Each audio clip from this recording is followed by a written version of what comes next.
The park at Fort Zachary Taylor in Key West is covered by a wonderful canopy of Australian pines that provide a cathedral of shade for those who come to enjoy this beautiful setting. The wind whispering through these trees provides a magical surrounding that is unique and irreplaceable.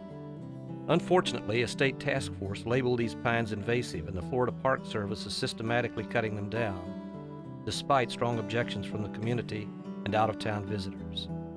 In emotionally packed meetings, both the Key West City Commission and the Monroe County Commission unanimously passed resolutions in support of their preservation.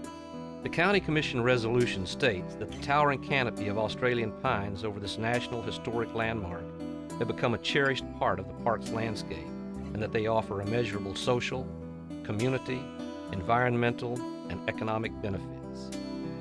Recently, as required by Florida law, Park Service heads flew in from Tallahassee for a meeting to allow the public to express their sentiments concerning the park. Over 130 people showed up, and not one of the speakers, and there were many, was in favor of removing the pines. The mood of those in attendance was outrage and bewilderment as to why the Park Service insists on doing something that is so against what the public wants. There was particular wrath directed toward the idea of placing a 1,000 square foot cement pavilion where trees are currently standing. This being a classic case of Joni Mitchell's song, Pave Paradise, Put Up a Parking Lot. But in addition to the aesthetic appeal and historical significance of the Australian pines, there are 4 practical, common sense reasons why the Park Service should refrain from removing these trees.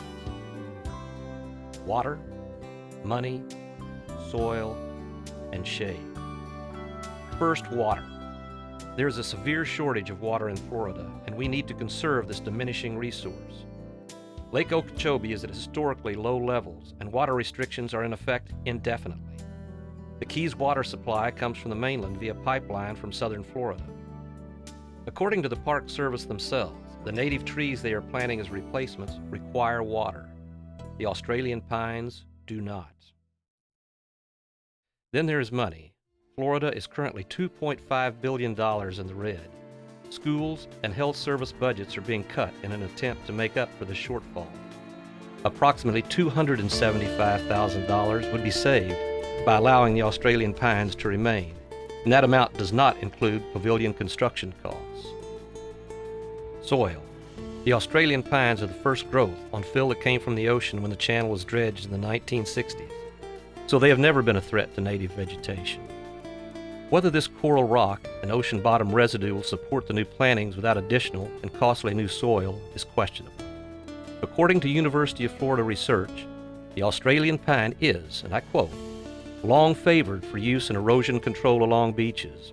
It has the ability to withstand heat and many adverse conditions, dry or wet soil, heat or high winds.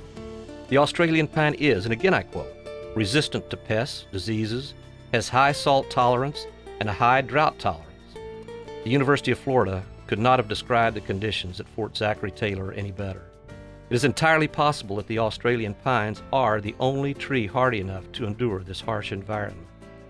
So far, they have withstood all that nature has thrown at them, except the park's chainsaws.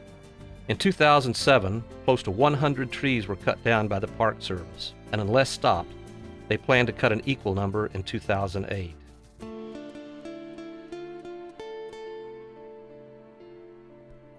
Perhaps the most important is shade, the human factor. The pines provide a wonderful canopy of shade, and that's why people are so passionate about their preservation. The replacement plantings currently provide no shade whatsoever, and, assuming they survive, will not be able to provide any shade for generations, certainly not in our lifetimes.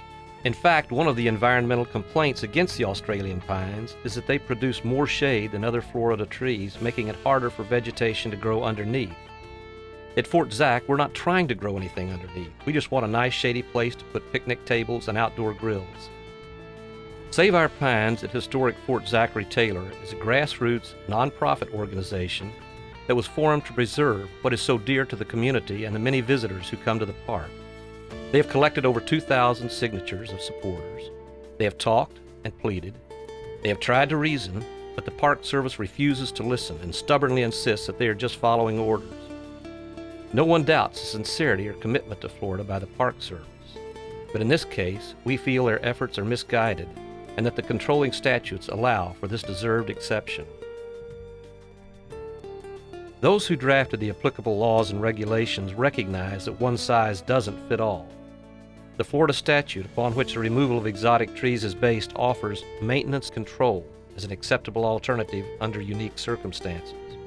The Division of Recreation and Parks in its unit management plan states specifically that removal of exotic species will be made on a case-by-case basis. Their current argument, that removal is written in stone, is not correct. The statute clearly allows for exceptions. And the kicker is, Fort Zachary Taylor is one of the few Florida parks that actually makes money. As sure as the sun sets in the west, if these trees are removed, attendance is going to go down. If we allow Fort Zachary Taylor State Park to be turned into a tree museum, the citizens of Florida will be spending money on something that will result in a loss of state park revenue. These trees are not hurting anyone or anything, and should be allowed to remain and replenish themselves so that they may be enjoyed both today and tomorrow by ourselves, our children, and their children.